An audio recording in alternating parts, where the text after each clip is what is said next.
বাংলাদেশের গ্রামে গঞ্জে শহরে নগরে বন্দরে শাসটল থেকে সচিবালয়ে সর্বত্রই আওয়াজ উঠেছে, সব দল দেখা শেষ, আগামী দিনে ইসলামের বাংলাদেশ।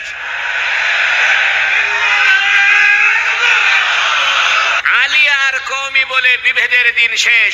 যারা আলিয়ার কওমির বিভেদ সৃষ্টি করে ওলামায়ে কেরামকে দুর্বল করার চেষ্টা করেছিল, সেই দুর্বলতার দিন আর চলবে না, চলবে না। স্বাধীনতার 54 বছর পার হয়ে গেছে, একদল এসেছে আর একদল চলে গেছে, শান্তি পায়নি। সুতরাং শান্তির জন্য আজকের আলোচনার ঘোষণা, এই বাংলাদেশে সব দল দেখা শেষ, আগামীতে আলেমদের নেতৃত্বে কোরআনের বাংলাদেশ। সুতরাং বাবার নীতি, স্ত্রীর নীতি, বইয়ের নীতি, চাচার নীতি, চাচির নীতি, ধর্মনিরপেক্ষতাবাদ, জাতীয়তাবাদ, সোশ্যালিজম, ক্যাপিটালিজম, ভারতের নীতি, আমেরিকার নীতি দিয়ে এই বাংলাদেশে শান্তি কায়েম হবে না যতদিন না পর্যন্ত আমরা কোরআনের নীতি পার্লামেন্টে কায়েম করতে পারি। নেতৃত্ব দিতে হবে বাংলাদেশের পার্লামেন্টে। যে চেয়ারে বসে আল্লাহর আইন কায়েম হবে, সেই আইন কায়েমের সদস্য আমরা ঢাকাতে পাঠাতে চাই।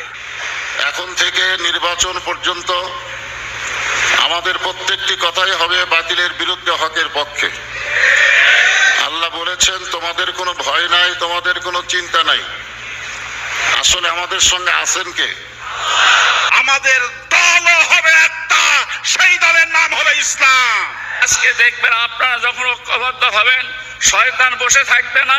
শয়তান বসে না থাকার কারণে সে আপনার আমার বিরুদ্ধে কুৎসা এবং দ্বন্দ্ব বাড়ানোর জন্য যত রকমের চেষ্টা আছে সব চেষ্টা সে করে যাবে। পৃথিবীর নেতৃত্ব দিতে গেলে আগামী দিনে জ্ঞানের নতুন সংজ্ঞা, সঠিক সংগ্রাম, ইমাম গাজালির সংজ্ঞা দিতে হবে।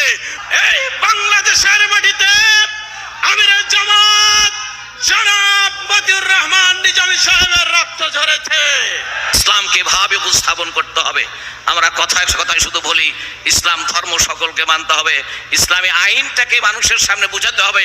সকল ওলামায়ে কেরাম, সকল ইসলামী দল সব মত ভেদাভেদ ভুলে আমরা যদি এক প্ল্যাটফর্মে আসতে পারি, তাহলে আগামীর বাংলাদেশ হবে ইসলামের বাংলাদেশ। জাতিকে নেতৃত্ব দেওয়ার জন্য নিজেদেরকে প্রস্তুত করি, এজন্য ইস্পাত কঠিন ঐক্য করে আগামী দিনে আমরা দেশ জাতির কল্যাণে নিজেদেরকে নিয়োজিত করি। ওই ঐক্যটা ইসলাম বিরোধী শক্তি আমাদের নষ্ট করে দিয়েছে। বিচারকের পিছনে যদি রাষ্ট্র ক্ষমতা না থাকে, তাহলে কি ন্যায় বিচার সম্ভব? কওমি মাদ্রাসা সমূহকে জঙ্গিবাদের আখড়া বলে সমস্ত কওমি মাদ্রাসায় পুলিশ ঢুকে জেল খাটিয়ে 86 বছরের আল্লামা শাইখুল হাদিসকে নির্যাতন করে ওযুর পানি না দিয়ে ইফতারি করার সুযোগ পর্যন্ত দেওয়া হচ্ছিল না। শাইখুল হাদিসের সেই কথা সবার মনে আছে। নির্বাচন আসুক, যাই আসুক, আমরা সবাই মিলে কোরআনের পক্ষে থাকবো ইনশাআল্লাহ।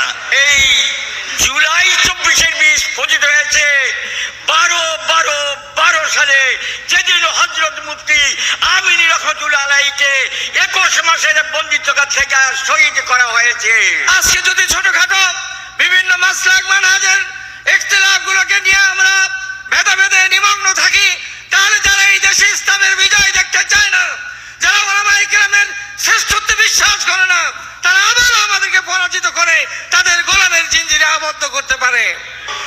আগামীর বাংলাদেশ হবে আলেম ওলামার বাংলাদেশ। তবে একটা জিনিস আমাদেরকে ভুলে গেলে চলবে না, আমাদেরকে একতাবদ্ধ থাকতে হবে। আমাদের প্রত্যেকটা মানুষের, প্রত্যেকটা ওলামায়ে কেরামদের একটাই প্রতিনিধিত্ব, কি বলে প্রতিধ্বনি হওয়া দরকার। আমরা হক কায়েমের জন্য জীবন বাজি রেখে সমাজে কাজ করব ইনশাআল্লাহ। বিগত সময় জামাত ইসলামীর যারা এমপি ছিলেন, ইসলামী ঐক্যজোটের যারা এমপি ছিলেন, তারা দুর্নীতির মধ্যে পড়ে নাই। আজকে সেই যারা ভুল বুঝতেন, সে ভুলটা কিন্তু ভেঙে গেছে। উনি পীর হলেন, আজকে বীর হলেন কেমন করে সকল শ্রেণীর মানুষকে এক মঞ্চে দাঁড় করাতে পেরেছেন। বাংলাদেশের ইতিহাসে এটা কিন্তু আর হয় না, কথা ঠিক কিনা? আমরা ইসলাম ধর্মের মানুষ, আমাদের মধ্যে দূরত্ব কেন? মুফতি আমির হামজার বক্তব্যে বলতে হয় যে মামুনুল হক সাহেব বলেছিলেন, আমির হামজা এবার বের হয়ে সকলকে ঐক্যবদ্ধ করেই ছাড়বো ইনশাআল্লাহ। সুতরাং শুধু